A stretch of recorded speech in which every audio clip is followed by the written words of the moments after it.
आप देख रहे हैं मिड कैप मंत्रा और मार्केट का मूड देखें तो बायस पॉजिटिव है। आज के सेशन में एक रेंज में जरूर कारोबार हो रहा है, लेकिन अब थोड़ी सी स्ट्रेंथ बाजार पकड़ते हुए दिखा रहा है। निफ्टी 19,300 के पार आकर अब कारोबार कर रहा है। 19,300 के ऊपर अब सस्टेन करने में निफ्टी कॉन्फिडेंट दिख रहा है। सिमिलरली बैंक निफ्टी में भी अब 250 अंकों की तेजी देखने को मिल रही है और मिड कैप स्मॉल कैप तो आज एक आउट परफॉर्मेंस दिखा ही रहे हैं ऑलरेडी, क्योंकि मिड कैप इंडेक्स भी आधा % से ज्यादा मजबूत है और स्मॉल कैप इंडेक्स में भी हमने नए रिकॉर्ड स्तर आज के सेशन में बनते हुए देखे हैं। तो दिन के ऊपर नीचे के दायरे दिखाते हुए मार्केट अब फाइनली दिन के ऊपरी स्तरों पर आकर कारोबार कर रहा है।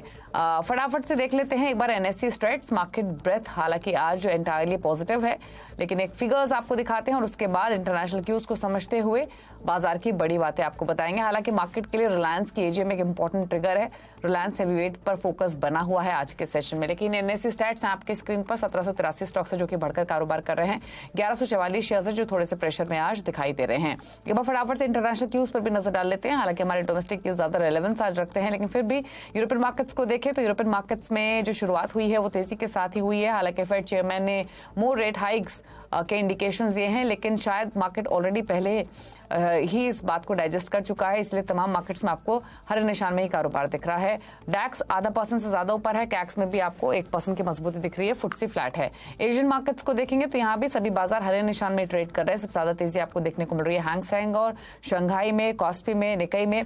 सभी मार्केट 1% से लेकर 1.5-2% तक की तेजी दिखा रहे हैं। अमेरिका के फ्यूचर्स क्विकली देखें तो यहाँ भी बायस पॉजिटिव ही है। 100 अंक ऊपर हेड ऑफ फ्यूचर्स और नेस्डेक का फ्यूचर आपको इस समय लगभग 30 अंक ऊपर दिखाई दे रहा है। तो 1/4% के आसपास की बढ़त आपको यूएस के फ्यूचर्स में भी देखने को मिल रही है। तो बायस पॉजिटिव है इंटरनेशनल मार्केट्स के फ्रंट पे भी और इंडियन मार्केट्स में भी तेजी का ही मूड फिलहाल दिखाई दे रहा है। अब तक हुआ क्या है मार्केट में, बाजार की बड़ी बातें आपके लिए लेकर आते हैं। रिलायंस एजीएम से पहले मार्केट में तेजी है। निफ्टी 19,300 के ऊपर डिसाइसिवली टिका हुआ है।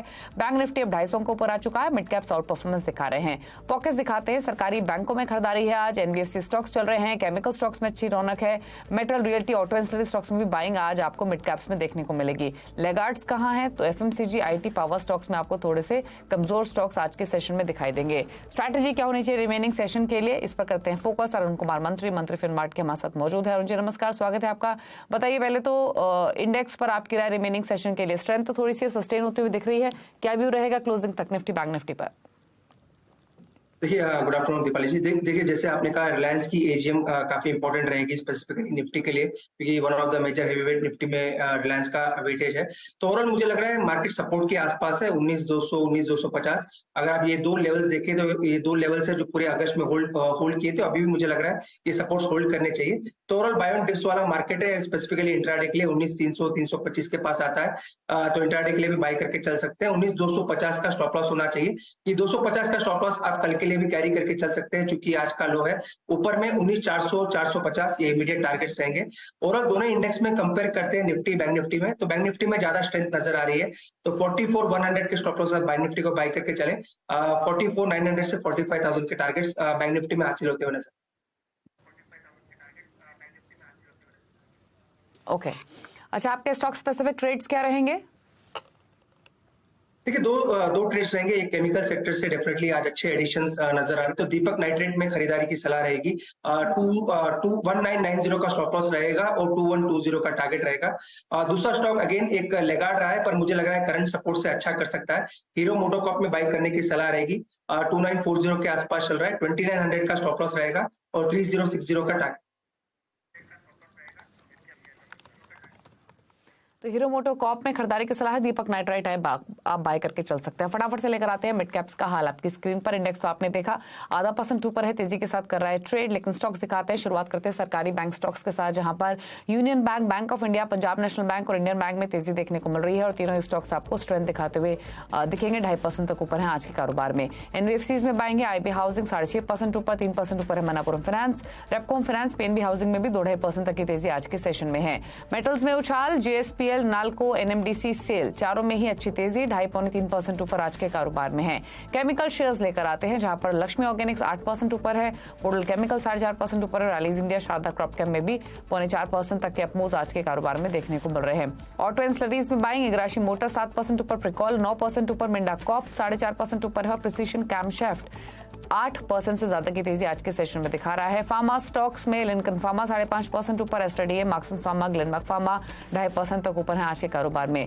रियल्टी में India bulls real, Godrej properties, DLF और शोभा यहां पर 4% तक की तेजी देखने को मिल रही है। कुछ सेलेक्ट स्टॉक्स जो कि कमजोर हैं उसमें एफएमसीजी नेम्स आपको दिखाई देंगे। पतंजलि फूड्स 1.5% नीचे, 1.5% नीचे कोलगेट, और इंडिया में 2.25% की गिरावट है, और दानी पावर भी 1% की गिरावट के साथ कर रहा है ट्रेड। तो ये रहा फिलहाल मिड कैप्स का हाल आज के सेशन में। चलिए रुक रहे हैं इसी के साथ एक ब्रेक के लिए। ब्रेक के पार कुछ और स्टॉक्स पर करेंगे चर्चा, जल्द वापस आते हैं।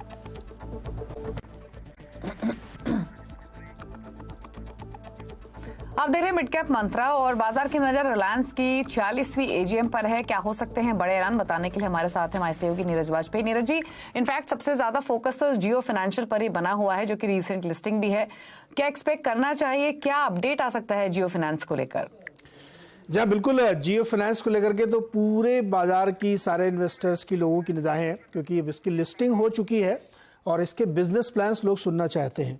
एक बिजनेस प्लान सामने आ चुका है जो ब्लैक रॉक के साथ एएमसी का कारोबार होगा, लेकिन उसके अलावा इंश्योरेंस में क्या कारोबार होगा, ब्रोकिंग में क्या कारोबार होगा, retail finance, NBFC, consumer, commercial finance, तमाम सारे इलाके हैं जहां पे लोग सुनना चाहेंगे कि एजीएम में क्या बताया जाता है, इसका रोड मैप क्या है, रोल आउट प्लान क्या है। क्योंकि अब कंपनी लिस्टेड है, रोज ट्रैकिंग होगी इसकी, हर क्वार्टरली रिजल्ट्स आएंगे, तो ये बिजनेस प्लान लोग समझना चाहते हैं। तमाम सारे जो इन्वेस्टर्स उसमें अभी इन्वेस्टेड हैं या जो इन्वेस्ट करना चाहते हैं, वो ये सब समझना चाहते हैं कि जियो फाइनेंस का बिजनेस प्लान क्या है और उसकी टाइमलाइन क्या है, कैसे कैसे वो रोल आउट होगा और क्या क्या कंपनी करना चाहती है। अच्छा, इसके अलावा नीरज जी, जियो फाइनेंशियल पर तो सबसे पहले प्राइमरीली फोकस रहेगा ही, लेकिन जियो प्लेटफॉर्म्स की बात हो या रिलायंस रिटेल के आईपीओ को लेकर हो, इससे रिलेटेड भी कुछ अपडेट्स या कोई सफाई आ सकती है क्या? बिल्कुल, लोगों की उम्मीद है और हमें लगता है कि आ भी सकती है, क्योंकि जियो प्लेटफॉर्म और जियो रिलायंस रिटेल दोनों ही जब ये शुरू हुए थे बिजनेस, तो 5 साल का टाइम फ्रेम दिया गया था। उसके बाद कहा गया था इनकी हम लोग लिस्टिंग भी करेंगे, ऐसा कंपनी ने एक्सपेक्ट किया था। तो अब उसकी मियाद पूरी हो रही, 2024 में 5 साल हो जाएंगे। 2019 के एजीएम में ये बात रखी गई थी। तो जियो प्लेटफॉर्म अब फुल ग्रोन मैच्योर कंपनी हो चुकी है, बहुत सारे बिजनेसेस इनके हो चुके हैं, तो उसके बारे में भी लोग सुनना चाहते हैं कि उसका लिस्टिंग प्लान क्या है। इसी तरीके से रिलायंस का जो रिटेल बिजनेस है उसकी लिस्टिंग का क्या प्लान्स है। साथ ही साथ इन दोनों बिजनेसेस के रोल आउट प्लान, जैसे कि जियो प्लेटफॉर्म्स में 5G को लेकर के कई सारे ऐलान सुनने को मिल सकते हैं। क्या कोई 5G फ़ोन भी हो सकता है, क्या किस तरीके से एंटरप्राइज सॉल्यूशंस हो सकते हैं, एक एयर फाइबर नाम की सर्विस हो सकती है, उसके बारे में लोग सुनना चाहेंगे।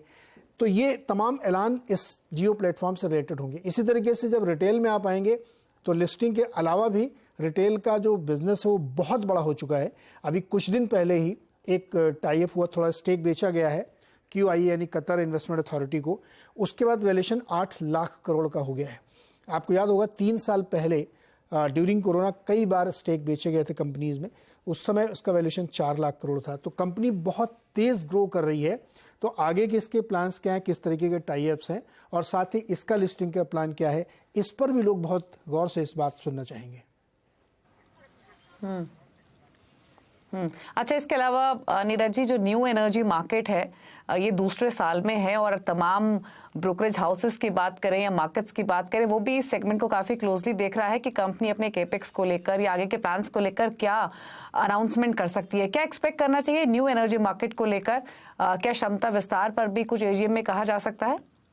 जी हाँ, बिल्कुल कहा जा सकता है। और देखिए, क्या वो कंपनी ने एक टारगेट सेट किया है कि उसको नेट कार्बन जीरो होना है। उसके मद्देनजर जो न्यू एनर्जी, ग्रीन एनर्जी वाला बिजनेस है उस पर बहुत फोकस है। गीगा फैक्ट्रीज अनाउंस की गई थी, उसका अपडेट क्या है, वो कितना काम उनमें हो चुका है, कब तक वो कमर्शलाइज होंगी। साथ ही हाइड्रोजन फ्यूल बनाने के बारे में तो उसमें क्या अपडेट है। इस पूरे मामले में आपको याद होगा 2020 में करीब 75,000 करोड़ के निवेश की बात कही गई थी। लेकिन इस बिजनेस को जब और ग्रो करना है, आपको और ज़्यादा ग्रीन एनर्जी की तरफ जाना है, तो शायद और कैपेक्स का ऐलान इसमें होने की संभावना है। कितना होगा ये फिगर लोग ज़रूर सुनना चाहेंगे। अगर मान लीजिए 75,000 करोड़ का और अनाउंसमेंट किया जाता है तो ये बाजार को पसंद नहीं आएगी, क्योंकि ये रकम बहुत बड़ी नहीं, क्योंकि अब बैलेंस शीट बहुत बड़ी हो चुकी है 2020 के मुकाबले। तो ये रकम सफिशिएंट होगी और मार्केट इसको लाइक भी करेगा। इसके साथ ही साथ जो O2C का बिजनेस है, जहाँ पे फ्यूल रिटेलिंग के बारे में बात हो सकती है, जो ग्रीन एनर्जी से रिलेटेड बिजनेस है उनके बारे में बात होगी।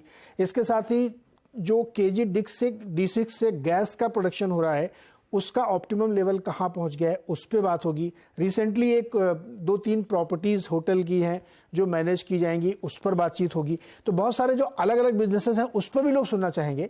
लेकिन न्यू एनर्जी में कैपेक्स हाईलाइट होगा कि उस पर कैपेक्स का क्या ऐलान होता है। तो ये जो 3-4 बिजनेसेस हैं जिसमें 2 की तो लिस्टिंग के बारे में लोग बहुत सुनना चाहते हैं, कैपेक्स के बारे में सुनना चाहते हैं, और जियो फाइनेंशियल का बिजनेस प्लान क्या है, रोल आउट टाइमिंग क्या है, ये हाईलाइट होगी। ओके चलिए, तो काफी सारी चीजें हैं फोकस में, फिर चाहे वो जियो फाइनेंशियल हो, न्यू एनर्जी मार्केट हो, रिलायंस रिटेल का आईपीओ हो, और इसीलिए मार्केट इस एजीएम को काफी क्लोजली वेट भी कर रहा है। और अब से थोड़ी ही देर में तमाम अपडेट्स आप सीएनबीसी आवाज पर देख भी सकेंगे। शुक्रिया नीरज जी ये डिटेल्स बताने के लिए। चलिए आगे बढ़ते हैं और अब खिलाड़ी नंबर 1 का अपडेट आपके सामने लेकर आते हैं। मार्केट एक्सपर्ट अमित सेठ, कोटक सिक्योरिटीज के अमर उठावले और प्रत्यय फिनमार्ट के हरीश जुजारे के बीच में मुकाबला चल रहा है। अब दिखाते हैं आपको रिटर्न की स्थिति क्या बनी हुई है तीनों ही खिलाड़ियों के बीच में। ऑल्दो ये पहला ही दिन है इस कारोबारी हफ्ते का, तो इस पूरे हफ्ते कैसे शेप अप करते हैं रिटर्न्स वो इंपॉर्टेंट लेंगे। लेकिन अगर अभी की हम शुरुआत देखें तीनों ही खिलाड़ियों के बीच में तो वो पॉजिटिव ही रही है। रिटर्न्स की स्थिति आपके सामने है। 2.37% के रिटर्न हरीश का पोर्टफोलियो दे रहा है, अमित सेठ का पोर्टफोलियो 1.38% के रिटर्न्स आपको लैंड कर रहा है, और साथ ही जो अमोल अठावले का पोर्टफोलियो है वो आपको -0.64% के रिटर्न्स दे रहा है। रुकने के साथ एक ब्रेक के लिए, ब्रेक उस पर भी खबरें जारी है सीएनबीसी आवाज पर। नमस्कार।